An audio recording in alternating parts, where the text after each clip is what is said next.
Operacioni i zhvilluar nga seksioni për hetimin e pastrimit të parave dhe aseteve kriminale në bashkëpunim me Prokurorinë e Tiranës ka rezultuar në arrestimin e një 29 vjeçari dhe në sekuestro të një shumë të madhe parash dhe bijuterish të dyshuara të kontrabanduara.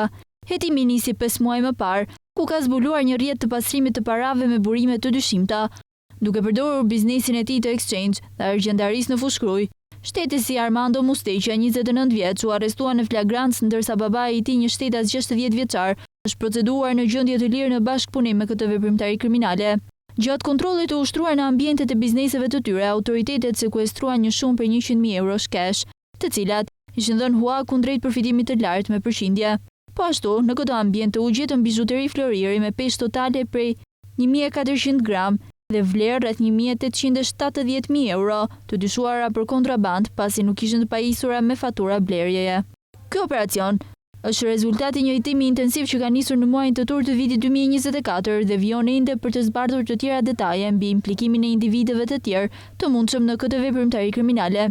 Hetimet janë fokusuar në pastrimin e parave dhe kontrabandën e mallrave, me qëllim dërgimin e këtyre veprave penale përpara drejtësisë. Materialet procedurale janë referuar Prokurorisë së Tiranës për hetime të mëtejshme në lidhje me akuzat për pastrimin e produkteve të veprës penale ose veprimtarisë kriminale, tregtimi dhe transporti i mallrave që janë kontraband dhe fshehje të ardhurave.